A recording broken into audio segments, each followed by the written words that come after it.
What's up, Infected? It's Wolf at the Quarantine, and today I have Robert Axelrod. You guys might know him as Lord Zed, Rico, Finster, among many other characters that he's played throughout the years. So I wanted to thank you for letting me do this interview with you today. I just have a couple questions here I'd like to ask. First and foremost, what are your thoughts on the new remake Power Ranger movie? Well, I think they're going to take a lot of liberties. And we'll see what kind of liberties they're going to take before I pass judgment. I hope it's good. Yeah. They're taking liberties with Rita, with what's her name playing the role. I forget her name. Elizabeth. Anyway. I can't remember her name either. The actress. She's very pretty, and I hope they don't screw it up. Yeah, me too, because That's what I'm mainly thinking of. I hope they don't mess it up. Yeah, because I have to say, between you and Rita, you were my generation's first big villain. So you're always going to be iconic to like me and my generation. Yeah. Do you have any funny stories you'd like to share about when you were on set or any of the other voice acting or anything that you've done? Well, I was never on set. I was always in the studio in post-production. Yeah. So, no, there's no really funny stories. There's one that I'm getting brain lock. I don't know. There's one or two, but they're not really funny. Another question. Yeah, no problem. Is there any chance, whether I don't know if you're allowed to say or not, is there any chance for a cameo with you in the new movie? No, so far no. I haven't been asked or anything like that. Since I was a voiceover person, I have no physical recognizability in the show. Yeah, but I'm sure that your voice would still be recognizable. Oh, sure, it would definitely be recognizable. What made you want to become or pursue voice acting in the first place? I just mainly fell into it as a natural segue as far as acting is concerned. It's another area to get into. I was right there in L.A., close to where the work is. So if I'm close to where work is, then I'm gonna get onto that. They're basically like a right place, right time kind of situation? Oh, sure. Yeah. What was your inspiration for the character Lord Zed? Good question. What was the inspiration? Well, when I was presented with the character to do the voice of, I had it in a yard. I had it in a yard. What am I saying? A yard. It was introduced to me at an audition. We were auditioning for the new Monsters for the next year, the third season.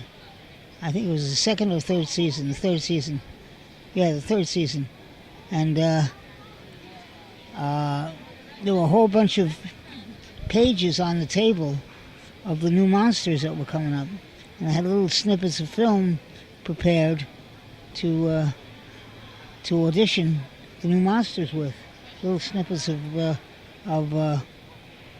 material, I guess you'd call it, little scenes that the actors were supposed to read in doing the audition. So Lord Zed caught my eye, and I like the fact that he was a lord. He was lordly, so I could use Shakespearean English, Shakespearean type English, and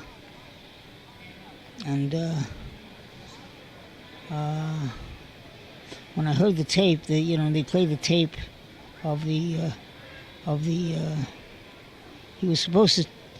Lord Zed was supposed to be lordly, of course, and kind of slow and significant, Yeah. as opposed to rapid and wise guy-ish. He was wise. He wasn't a wise guy. He was wise, though. Yeah, like very intelligent. Appealed to me. Yeah, intelligence.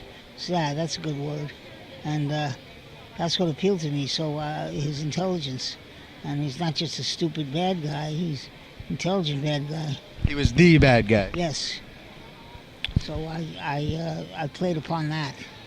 That's good. Because again, like I said, he's such an iconic villain from my time. Do you have any advice for anybody who, any of my viewers that may be wanting to get into voice acting or anything along those lines? Yeah, well, study, know what you're doing before you go out and do it. Get educated in the area. I would say take classes. Find a teacher who teaches you the hows, not the whats, the hows, how to do something, how to approach a role, methodology, not just what to do. Kind of how to get into a character. How to get into character, how to approach a role, because the whats, then the acting becomes a big mystery if you just taught the whats. Then you look at the acting teacher and say, how does he do that? How does he do that? How does he come up with those ideas? Well, here's a way to come up with your ideas. Again, the hows. I was lucky enough to study with somebody who taught how to approach a role and how to get there, too, how to get into a position where you can approach a role.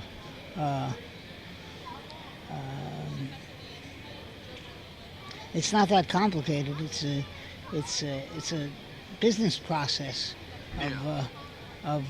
it's called getting out of non-existence. Non-existence means they don't know you exist yet. So you have to get out of non-existence. You have to show, hi, here I am. I'm an actor and I'm good. I'd like to audition for this role, and then just sending it out, or that role that you see in the paper or something like that. And if they're asking for people to audition. And then if they ask you,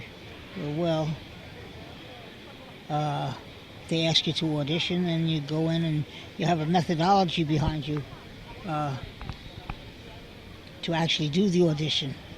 A real good, solid methodology to where you come and you do the audition and you leave an impression of that you're good. Yeah. Yeah. That's the whole thing, that you know what you're doing. Well, I appreciate the interview. Hey, everybody, subscribe to The Quarantine. You won't be sorry. It's got the best programming on television and radio and the internet. The Quarantine. Get it.